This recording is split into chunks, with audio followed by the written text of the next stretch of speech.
We are back with another episode of Difficult Podcasters. Raising a drink. My name is Ronnie. What's up over there? Hi, I'm Kellie. Kellie, can we talk about reunions? I know that you get real excited about reunions. You know I do. I love visiting old stuff. I love reconnecting and seeing where everyone's at. And you're not lying about this? I genuinely am not. I find it interesting to see how people have evolved or not. Okay, let's do the breakdown and fully explain what this means so it doesn't sound like I'm this bitter bitch who doesn't like reunions. I'm just saying, out of the two of us, we've done how many episodes? Hundreds, right? Yeah, I feel like, yeah. You're right. I know everything about you. So, and we're going to talk about a reunion that we went to, okay? We did, together. Together. We went to a reunion, and it was a lot of fun. But just the dynamic of the two. Let me just paint the picture. While we're doing our episodes, Kellie loves, she'll always talk, and she'll be like, oh, and then I went to go see this old friend from 15 years ago, and then I got reconnected with this ex and that, and I always have this conflict because I'm like, I feel like in life, you don't always want to go back to yesteryear. Not that it was bad, but because you want to go forward, right? So you're like, okay, we've moved on. I'm done with you. Please don't re-enter my life. And it almost feels like I'm saying it like, oh, it was bad times, but it certainly wasn't. But it's also like a different version of yourself, and you want to evolve. So then I got hit in the face with a good thing, actually, which was a reunion that Kellie and I both were going to go to together, which if you've watched our show, I always say we've known each other since 2003. And do you want to talk about what the reunion was? And were you an immediate yes, I assume? I was a yes, but I was also on the nervous of going back to being a 22-year-old. I didn't want to go back to that place. But Kellie, it was so fun. It was really fun. So Ronnie and I, we've talked about this before on previous episodes. We met during the time where we both worked for Clear Channel Radio in Los Angeles. I had transferred from Austin, and Ronnie was working for Hot 92 Jams, which was a sister station to Kiss FM, which I worked for. In Burbank? In Burbank, California, over by the Warner Brothers Studios. I will never forget that. Had my first earthquake there. Oh, really scared the crap out of me. Congratulations. Thank you. Yeah, because you don't know if it's going to end, right? And I didn't know anything about anything. I did 5-lane freeways freaked me out, and there was no frontage roads, which I couldn't understand, and I couldn't wrap my head around. How do you get on the freeway without a frontage road? If you're from Texas or anywhere they have frontage roads, you know what I mean. California, don't exist. I grew up on the 405 and the 110, so I'm like, what's a frontage road? Nobody knows what it is. Anyway. Is that La Cienega? I don't even know. I digress. So before I go off on that, I will go down a rabbit hole of frontage roads. But so here we are about 20 years later, and some of our coworkers got together at a wedding of one of our mutual friends and decided that they had their own little mini reunion, thought it would be cool if we had a large one. Yeah. And what started as a little Instagram chat grew to probably about 100 people chiming in and sending photos and talking about old times. It was people that worked there before me, after me. I thought it was such a cool thing that so many people got into it. Because it's been, like I said, I haven't worked there since 2005. 20 years ago. That's insane. It is insane, and that's the thing. When we first it broke up, when we first finished all of that big nucleus of people together working, I think people did get together a lot. But, that's the 4-year, the 5-year, and it's always impromptu.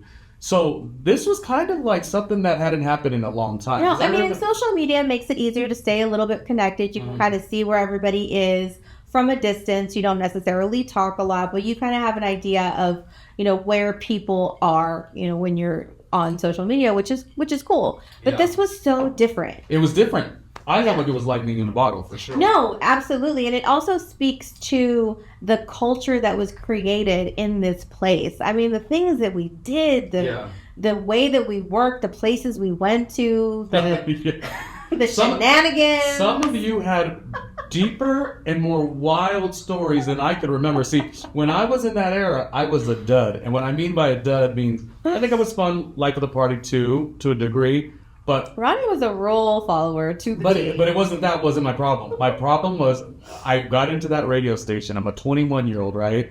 And I was like, if I work hard, I'm going to get my dreams. And dude, would Johnny Carson leave? Well, he already left at that point. But, I wanted to be like the next like great talk show host. So it's funny when the chat had happened. And again, Kelly, you're right.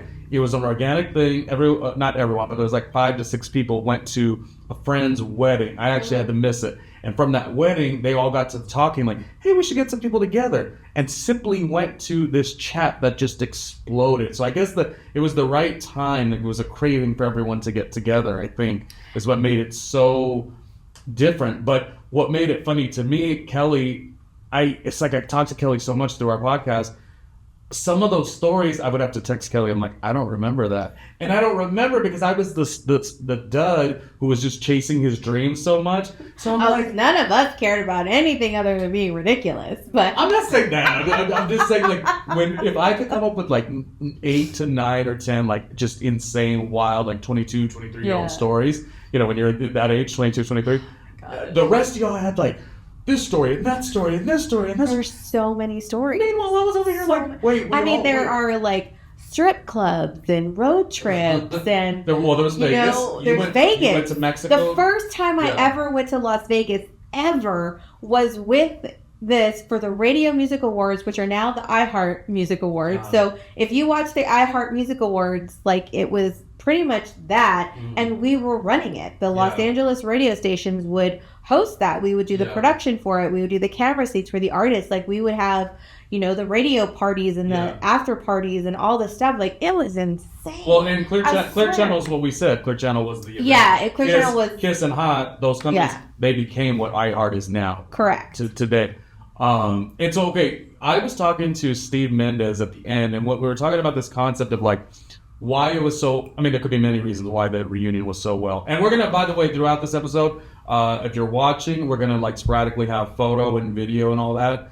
But what was interesting is I'm talking to Steve Mendez. Maybe he was drunk at the time, but the point is, and he was one of the guys that organized. Sarah did a wonderful job at organizing. Crystal, whoever did. This was like, you guys, they really went all out for this. It was a photo booth. There was banners. There was a slideshow. Like, it was really, really fun and so nostalgic. And there was so many things that you could see to bring back memories of all of us together when we were so young.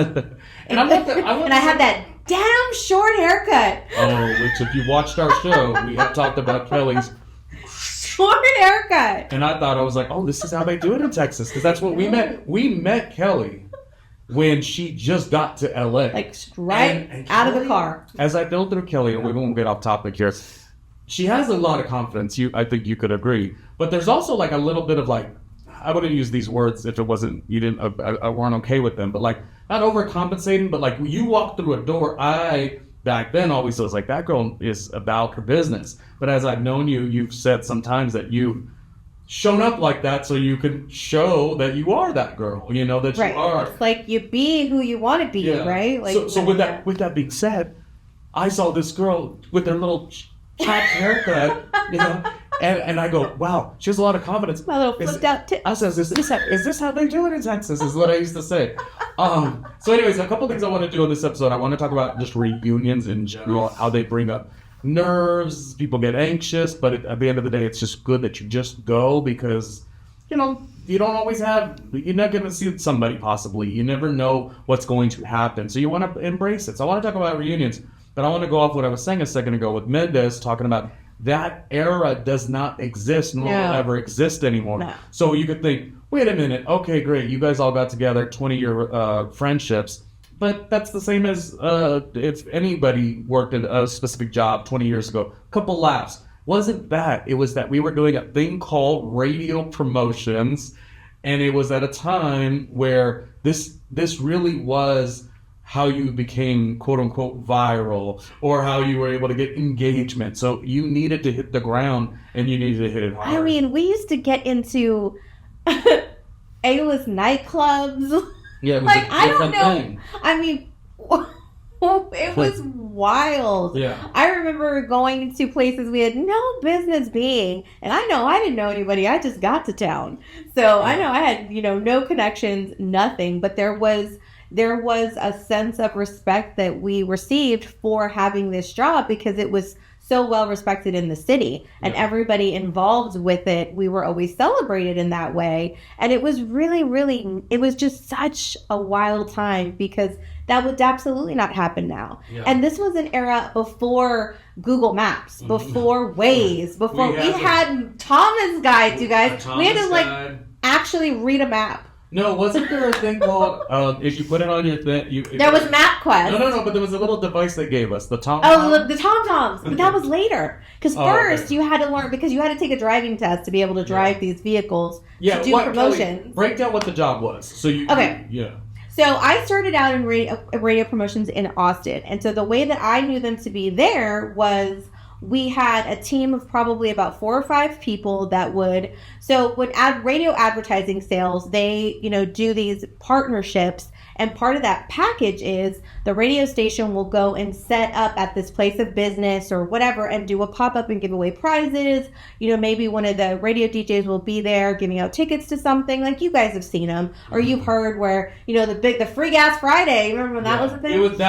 That's what I'm saying. Now people don't get it because interaction is happening through digital or social media. This was the only way. Or how you can be like the 17th caller and win tickets to whatever? Yeah. We would actually be at a place and you could show up and we would give you tickets to something. Yeah. Because we were the hype kids. Yeah. We were the ones that hyped up the station, and we, gave out prizes. I mean, people used to line up for stickers. Some stuff was also...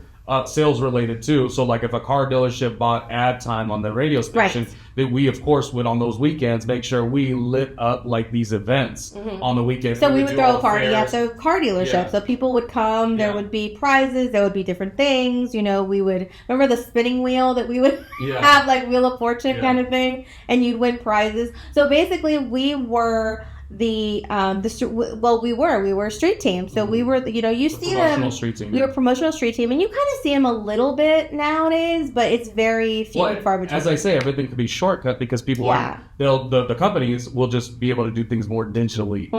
And I'm saying that was it. That was your only chance. Because no one will understand it now. When you did a concert that every radio station no one had an exclusive on. So let's say it's the Staples Center's brand new at that time, right? Right. It'd be the stations within our company, which is Hot, Kiss. We think we had Star 98.7. Oh, yeah. My FM, K-Big at the time. Yeah. So all of our vans would swarm to downtown LA, and we would banner up, because bannering up was the only way to market. You could not do it digitally. But then the other stations, competitively, they would go and create a vibe too, and they would have their whole thing. So it was literally some of the hardest work in terms of energy, because I just tell you, Kellie, when I do a shift, I was always exhausted. And don't you dare hang a banner crooked. Don't you effing dare. Well, that's, our bosses were no cutting corners. But it really was a sense of creating these gigantic moments with people who at the time liked radio.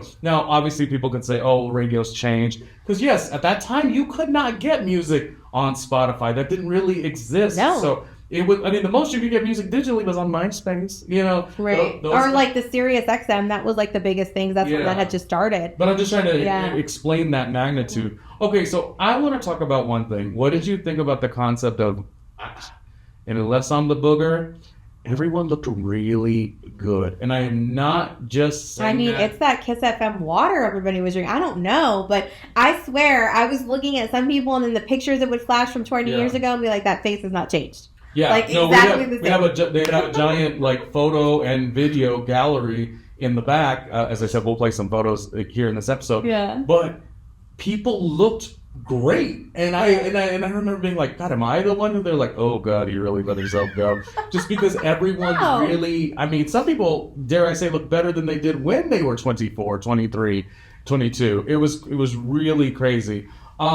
Such as a big group, I just want to say that I thought it was such a cool thing. I think close to 100 people RSVP'd, maybe 60 throughout, 50, 60 70. I don't know how many people you thought it was at 40. I don't know, because I showed up so late. That's the thing. People were coming in and out. But I live in Austin now, so I decided to drive with my pups and bring them back to the beach for the weekend. And so we drove in, but I literally got there an hour and a half after it started, and then I showed up an hour and a half later, so I was at the end of the party, but there was still a lot of people when I got there. Yeah. And it was really, really cool. And I'm just so glad that they did it. They brought it together. And I'm so glad that I had made the trip out, because it's just, it's a feeling that you don't really get. Were you ever on the fence because you were commuting? I was. Or just out of town in general? Well, I was, because there was a lot of people who were out of towners on the chat who were like, I'd love to, but I'm not going to make it. A couple of people did fly in or drive in, but... Yeah. I mean, it was... I was going to go, and then I wasn't going to come, and then, so it was really last minute by the time I RSVP'd, because I was trying to, switch things around with my schedule, and then I finally was just like, you know what, I'm just going to jump in the car. Because I couldn't find a flight that, got in at the right time, and then it was it was just a hot mess, and then my road trip turned out to be a hot mess. It was a struggle, and then I'm like, maybe I'm not supposed to go to this thing on time. I don't know what's happening. But there were a lot of obstacles, but I made it, and I'm so glad that I did, because it is, I mean, it's a unicorn. It really is. It's not something that... I'm trying to put in words what that was, what made it feel so different. Again, when you do reunions 5 years, 10 years, it's feels a little more connected because people are still seeing each other. Yeah. It just was such a long period of time. And thankfully, the people who went to, like we said, the wedding get-together, I sadly missed it, them just talking is what created this. Yeah, and it's so cool to see where everybody is now, because it was such a group of really talented people too. Yeah. I mean, there are so many creatives, so many talented people, so many just really, really great people. And I'm not sure everyone gets along with everybody. I'm sure there was a little bit of it's a lot of people. But what I thought was different, and I mentioned this on another specific situation that was similar. A couple months ago, I had ran into somebody that we worked with in that group. This particular person didn't make the reunion. But when I ran to that person, I was like, God, I haven't talked to this person in 15, 16 years. There's no love lost. I just have not talked to them 15, 16 years. But they're not like my everyday friend. Like, I know you from 2003. I talk to you all the time. I talk to Jordan all the time. I talk to Carrie all the time. There's the group that you always talk to. This particular person I hadn't seen in a long time, and I was no love lost though when we saw each other. And I remember this is one of the reasons that drove me to want to go to the reunion. This person I hadn't talked to in a while, cool, but again not a friend on the daily. I was so it was a work thing. I was so proud when I saw this person. I was like, man, we just continue to show up and continue to show up for yourself. Continue to it's just good to see people still in whatever it is that they're doing, and I think that for me is what carried over in the reunion. It was an essence of wherever somebody succeeded or didn't succeed or failure or whatever, everyone just still showing up, and it's like they say, half the battle is just showing up. Right, and that's what made me excited. Why, when that chat came through and everyone got excited, I says, I'm just going to go. Now, there was a part of me, Kelly, because you know my struggle. That little cynical part. No. That's not too big. Maybe later. There was a part of me that could get in my own head, and I think everyone is like this, where you're like, oh, God, if I see everybody, and then it's like, oh, how are you doing? What's the work situation like? What's the this? What's the that? And there's a sense of you aren't really where you thought you would be 20 years ago, from then to now. Right, yeah. And I really remember carrying that and saying, who cares? But it was in my heart, though. You know what I mean? It was the first thing that came to my heart. I'm like, I don't know, what if somebody asks the question that I don't want to answer, or it's not something I feel uncomfortable about? I busted my butt all those years ago. I wanted to do a little bit better than where I ended up. God, but you got to think about it. These people saw us when we were all young and dumb and did really silly things and probably some really embarrassing things. I know for sure for me. So it's if you can get past that, and it also makes you look back on that time and yourself at that point and just being like, look at how far I've come. Just in general. I mean, life is so different, but it's so cool that we were able to make these long-lasting relationships. I mean, 20 years of not seeing someone, and then you catch up at it, you see someone in this moment, and it's like no time has passed. Yeah. That's a very rare thing with such a large group of people. Wow. It's just really something to really celebrate and to appreciate. And I can't say enough good things about it, because it just doesn't happen very much. I mean, Oh, excuse me. I've worked in a lot of really cool places. I'm getting choked up about it. From the day of the No, but I've worked in a lot of really cool places and worked with some really cool people, but it's just not the same. And I don't know what that little difference is, but there definitely is one. Well, it is funny because I remember working at I worked in 8, 9 radio stations. Yeah. It was a couple years later I worked at another one in the same market. And like that group was all new, and I felt really weird because they were like feeling like this is a one of a kind, this is that group, and I was like, and it may be, but it wasn't for me because I had already had that. When I think of the people I stay in touch with the most, it's so many are from that group. So many people that I still talk to this day are from that Kiss and Hot group from Clear Channel, Los Angeles, in Burbank in 2002, 3, 4. I only worked there, 2002 to like 5, but then. Once you leave, because I went to go do Vegas radio at the time. Yeah. Once you leave and come back, you still like get the essence of the other people for a couple years too. Like everyone still is connected, But it was really special, and I think it comes down to also, it's like with family or your people. We can argue amongst each other, but that's what I felt like. I felt like we might not all get along, that old big old group, but it's like you have a very protective and defensive mentality about like, no, we were here, we did this, we've got the stories, I mean, and all the stories that were really fun were all the travel stories and the concert ones too. Concert stories I don't think came up that much, but the concerts were incredible. I'm talking about an adrenaline-filled 5 a.m. start shift, well into past midnight, after like maybe an after party the night before into that same night, and the next day driving back from Irvine to Burbank. I mean, the level of exhaustion that we put ourselves through at that age. I know. I remember the last big concert I did. I remember I had to set up the production office at 6 o'clock in the morning. I had to be there at 6 o'clock in the morning, and I was one of the first people there. And I did not leave. I got there at 6 a.m. and I did not leave until 2 a.m. Yeah. And I didn't really get a break. I was running around like crazy, and I'm, and I was, having to do so many things, and it was crazy. It was crazy times, and I was exhausted at the end of it. But it was also such an adrenaline rush. It's like you're so tired, you're not tired. Well, you're tired. You're too tired to be tired. The moment you stop is when you get tired. And then it's just like you collapse. But again, it's a world of opportunity. Everyone was in that building for different reasons. Some people went into these wonderful careers. So you really, I mean, honestly, they didn't pay us enough, but you really were drawn by what could happen opportunity-wise, and you could connect with somebody in another industry that's like, I think even you started with us in radio, but then you went into publicity. I think I would have never been a publicist. It's all connected, yeah. I honestly would have never been a publicist without Kiss FM, because to be honest, I had no idea that a publicist was even a job. It was not one of those careers that was big in Texas. It was not, marketing and PR was not a big class to take at UT. It just wasn't at that time. Mass comm was the thing, and I took that with radio, television, and film, but it just wasn't. It wasn't highlighted. It was journalism at that time. Yeah. So when there was a lot of transferable skills. Yeah. So when I remember doing like a Wango Tango, which the big concert, which is the big concert like Jingle Ball, and they were like, hey, can you, rewrite this press release, update it for this year, and help us with the press room? And I'm like, what does that even mean? Yeah. And then they showed me what that was, and I was like, oh, I can do this as a real job. Right. And then, and the whole like fake it till you make it. Here we are, 20 years later, and I made a whole career out of it, guys. Yeah. I gotta ask you one more question, because I've worked and lived in different markets too, be it Vegas, Phoenix, and New York City. Not just radio jobs, but other jobs in production and stuff. What was it like? Because I want to get your perspective. When I was doing that job while we met, we're about the same age, you and I. So we found out.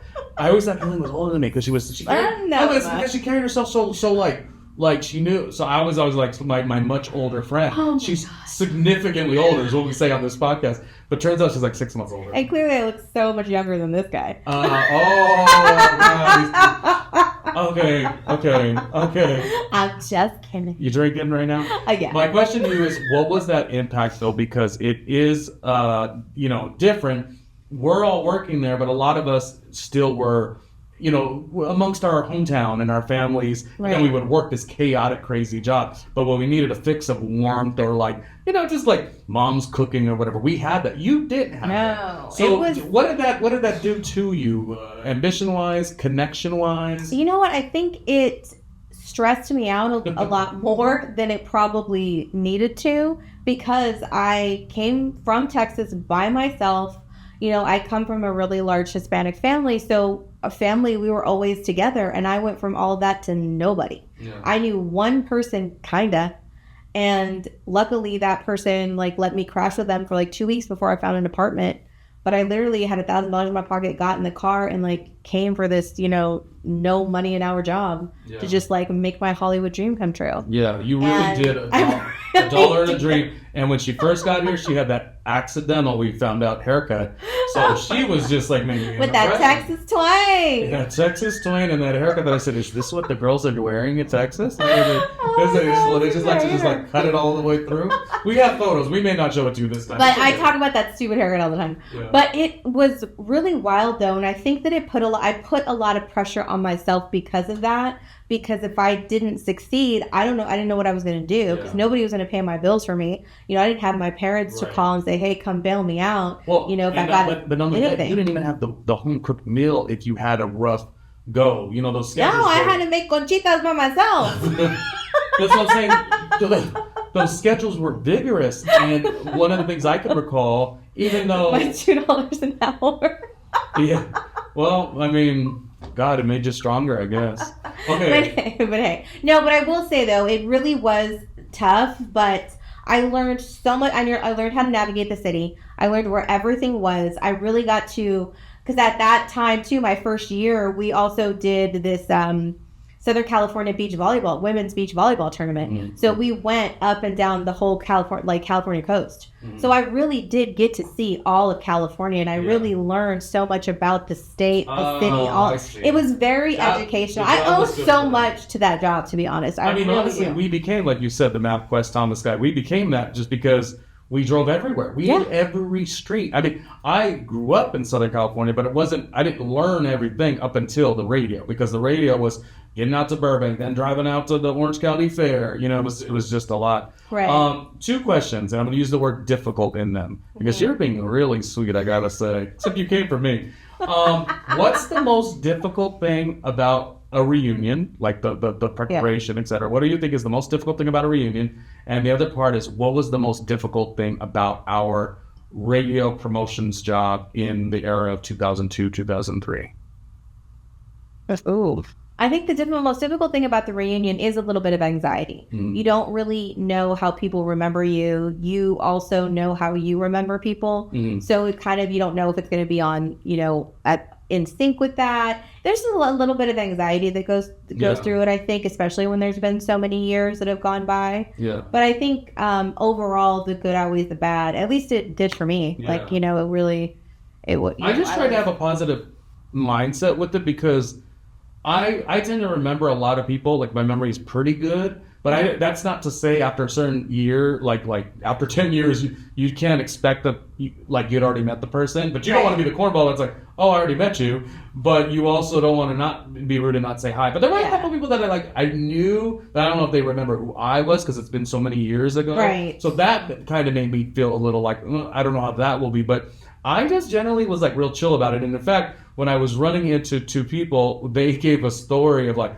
oh, there was this moment where Ronnie was obviously ready to move on from the job. He was like real bitter, and he would tell us the you know, like I said, sales was part of promotions too. Yeah. And he would tell the T-Mobile sales rep, and I was like, you guys, first of all, here's a couple things. I was working like a maniac, because I was also doing Bakersfield radio overnight, because at the time you would want to go do a radio shift to try to boost up your credentials or whatever. If you wanted to be an on-air. And now no one even cares about that, because now you just do it for social media. But at the time you had to do it. So I was like actually tired.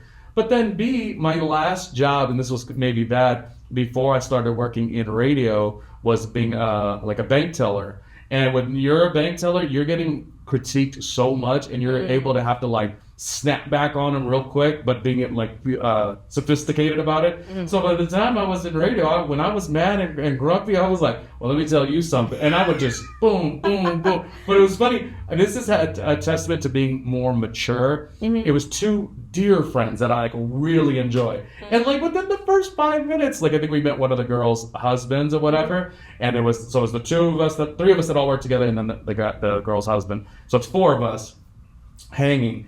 And they're like telling him, the husband, they're like, oh, and Ronnie, he used to be like sharp with the tongue, and he would say, and I was like, telling used to be. I was telling the guy, they're not telling you a fair story. I was over here doing this and that and this and that, and I was always gonna let somebody know, wait a minute, because you have to speak up for yourself. Mm-hmm. But it was funny that like I would take that critique, and normally I'd let that be so frustrating or insecure even. And I did not. I was like, we've grown past that. This is exciting, It is exciting, but I think one of the hardest parts about the job, at least for me, was I feel like there were a lot of expectations and a lot of pressures put on, certain aspects of the street team for like very little compensation. Yeah. So it was like a lot of stuff rested on you, but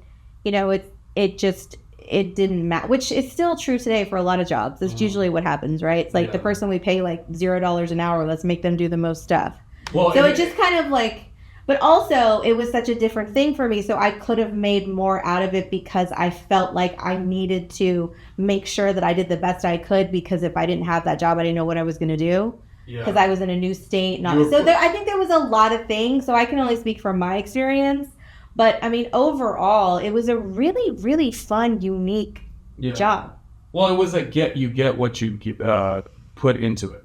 Yeah, because you can make the most of it. If you just walk through the doors and just wanted to relax, you certainly could, but you'd only be getting paid a little bit. But if you wanted to maximize it, you can try to do that, and a lot of people did really well. Yeah. Now, we can't. We're talking reunions mostly, but we're talking also about our reunion, and it was so fun. Kellie, I gotta tell you, I don't know how you're going to express this. I'm going to go two different routes here. Oh, Lord. I want to ask you, did you find anyone attractive now that we're 20 plus years older? Oh, everybody's attractive. They all are great. Oh, that seems so generic. But it's the truth. Was anyone like hot to you? Were you interested in anybody? No, I didn't. I guess I just didn't think about it like that. Okay, but what about when we were in our 20s? That's a different story. I was overworking, but the rest of, am I wrong to say, it sounded like a lot of stories that happened with the Kellie, did you partake in any of that? Of course I didn't. I was a prude trying to like boost my career, but it turns out the rest of it worked. What you're talking about? I don't know what you're talking about. No, it's true. We have an audience today. Hey. I don't know what you're talking about. But I know that for me, I didn't have these stories. But hey, let me tell you, in the chat, you could just tell. You could just tell who it did, but who just ends it. I mean, we were young. It was like fun. The Jersey Shore. Whatever. It was like the Jersey Shore. We were the original Jersey Shore. Was that damn radio station? All I know is thank God there was no social media back then, because wild times, you guys, wild times. Okay, last comments on reunions, and do you have any questions for me? Has your opinion changed of reunions? Of reunions. It has, or just reuniting with the past. It has the same, they wouldn't be trepidations, but the same like things that I get a little like about, where that, yes, I don't, okay, I'll give an example, because this is within radio, and this person was not there, but I think this person's amazing. But I did have a little like, with the person once. We were working on a creative thing, and we tried, this was about the third time we were doing something. I'll tell you the person after. Dear person, it's not a bad thing, I just don't want to say the name. And we were going back and forth, and I got to this point where I was like, person, I won't say their name. You're not talking to the 23-year-old. I've like since grown and like, yeah. Well, but I wasn't being mean at all. But I felt that person was doing a lot of like, oh, but this will help you, and this is like as if you were doing me a favor. And versus, by the way, I love this person so much, I'd do the world for this person. But I felt that sense of like they didn't see me as the evolved, grown person I am, and that's a Ronnie thing with reunions. I feel like with the reunions, I'm like, I don't know that I want people to. It's like when I graduated from high school, a lot of people said this. They was like, oh, when they would see me go off into my career later on, they're like, I thought you were so shy. I'm like, I am still very shy. Mm-hmm. However, when I was in the high school experience, you know, there's limitations. You just do what is in front of you. Right. You don't really have like a lot of choices. So I was just more reserved. And so it would always be funny that a lot of people would not be able to see me be a different version of who I was trying to be. And so that was my only thing with reunions. I was like, see, but that's why I always walked into the room the way that you interpreted the way that I did for that exact reason. Yeah. Is because I would just take a deep breath, put that mindset on, and just be that version, and go home and have a panic attack later. But I know, but don't you believe a healthy distance is good for you? I do. I'm just saying. On one hand, you shouldn't be like me, where I'm a little too. I don't know about a reunion. Even though, by the way, I'm so emotional, so I actually I'm the perfect, like, because you know I'm like way more emo than you even. Yeah. I'm the perfect person who would like a reunion, but oddly I get a little trepid about it. But not this one. This one was. I genuinely love it. Yeah. Like I really like to see. Because I think it helps you grow. I mean, this is, again, I can only speak for myself, but I feel like it helps you to grow as a person when you look back on past things. Like, I don't like to dwell in the past. I'm not trying to go back and rewrite history or anything like that. But people come in and out of your life for various reasons, good or bad. It's either, you know, something great happens, or it's something bad that teaches you a lesson, or whatever. But no matter what it is, positive or negative, you learn. At least you should. Yeah. And if you don't, that's what you used to always say. You used to say, well, I like to like go back with an ex because I feel like I could learn something. I'm like, learn something? Why would you even want to talk to that dusty dude? You know what I mean? Well, because I can learn the reason why they're an ex. Surely it wasn't me.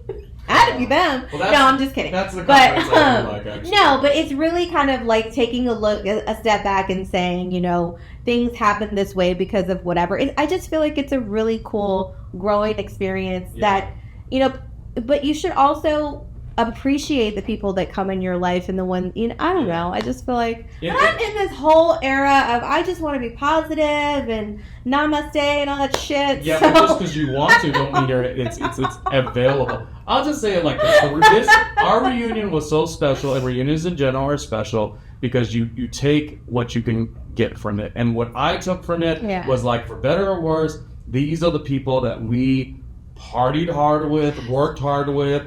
Kellie evidently may have had some romance with. I don't know what she's talking about. You don't want to tell stories. I don't know. But and we traveled, and it was just such an exciting time. So to see them all evolve was great. And I mean, not to make it a thing, but like, you know, even I think the last time I saw a big chunk of the group was at a service, you know, and it's so you really do just gotta like sit in it. And it was just so fun. Some people brought their spouse, other people just came by themselves or with friends. And it was, like I said, over 45, 50 people. I actually don't know. But it also, too, I mean, it also, you know, we also lost some really great people as part of that team over the years. Yeah. And, you know, to see those photos and kind of look back at the, you know, that stuff, it's just like how fleeting it was. And you know, just really appreciate, again, just like appreciating that, because there was some great people that aren't with us anymore. And, you know, it's nice to celebrate them too. I think it's so interesting, like being in a group like that in your 20s and then being in a group like that in your 40s. You're just, you know, it's when you're in your 20s, you're trying to set up your life, so it's a very competitive thing too. Yeah. Right? Like I said, I'm just happy to see everybody. Oh, totally. I think we no agenda, like no. There was really no real business talk. It was just it's true. I had a friend who was a colleague who just didn't work in this group, but a dear colleague, and they said just nicely, they were like, "Oh, was there any networking opportunities?" I was like, "There might have been, but like it wasn't." Didn't do it. It didn't even really feel like that. And actually, for us, we started in one place, and then we went to another bar, and then we went to a bar to end the night. So we really maximized the experience, and we had a wonderful photo that everyone got to be a part of. And it was just really, really cool. So I think, Kellie, I might have reshifted my reunion. I mean, moral of the story is don't be afraid to look back on your past, learn from it, and embrace it. Yeah. And if you have the opportunity to go back and reunite with, you know, a unique group of people, or even, you know, high school or whatever, take a chance, check it out. Do you have any do's and don'ts with reunions? Just go into it with an open mind. Don't have any preconceived notions. Don't bring past struggles into it. Yeah. Like make sure you let that go or don't go. I want to do a take all the photos. All the photos. Not even for social media, because just what for yourself. we got, I can't. I think I only took like 2, so I need to take. I know we were having more fun than taking photos, but I will say the slideshow that was in the background, and the little videos that were in the background, the amount of times you'd be talking with somebody and people would like stop to like just lock into that moment. It really just goes to show how special photo and video is. So the do's would be take all the photos. And what made our this particular reunion special is once it became an invite on the chat and everyone's like contributing, everyone was throwing photos in. Yeah, I had a sense that like Sarah and the people putting it together, I had a sense that they would have like some type of photo printed Well, I mean, they were street teamers after all. They know all how to set up a good. Well, that was another thing, and it was. We wouldn't be professionals if it was any less. It was perfect. The timing wasn't too late, so people who had to get home, family or kids or whatever, they could go home. But we were there at a good time, and you're right. You go outside. It was decorated amazing. Yeah, it was. The vibes were right, because this is a promotions and marketing team that, for better or worse, was just like, let's get together. But we've done other ones, because me and Kelly, it's funny, we did one years ago at the Saddle Ranch, I think it was, in Universal City. And it was when me and Kelly were doing a podcast. It wasn't our own, but it's funny because I remember it was so early to the era of podcasts, because this is like 15 years ago to that one. Yeah. And Kelly would be like, me and Ronnie have a podcast. So it's so funny that like actually now we do, because we already were like setting those see, manifest it. All right, well, I definitely think my reunion was a wonderful experience. It will always open my mind to get to do other get-togethers. It is sometimes very hard and emotional to go back to a certain time based on who you were versus who you feel like you are now, and you're trying to grow. But here's my do's and don'ts. My do's and the tip is, to, as much as you go back, create new stuff. That's why I thought it was great that we didn't just go to the reunion for the little duration that it was. We went to the next bar and to the next bar. We made it like, we were going to make this particular weekend that it was, the event, it was like a whole new set of memories. And that, I think, is what the key is. Oh, yeah, mine's not over. I'm heading off to San Diego to go see one of the other ones. So we're still going. All right. Well, it's really good stuff. A wonderful episode. I hope you listen to the whole thing, because this was one of our most sincere, as you know, Difficult Podcasters started as a recap series for the TV show Difficult People, and then we just couldn't stop talking, or I couldn't stop talking.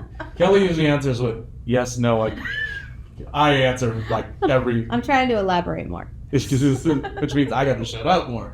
But I will not shut up to tell you our sponsor is Viridian Row. Creativity never goes out of style, so please check them out. It's viridianrow.com. If you want to make it rain on my Patreon, you can do that too at patreon.com/randomlyRJ Jr. And anyone who checked out the reunion or were part of a reunion recently and have all the reunion vibes, you can, I never say this, Kelly always says, put it in the comments. You can put in the comments what is the most magical and exciting thing about what a reunion is and what it stands for. So look at me, I'm nicer today, Kelly. Wow, that reunion rubbed off on you. Take us home. I'm getting a drink. That's it. Cheers to that. Until the next one. Bye-bye.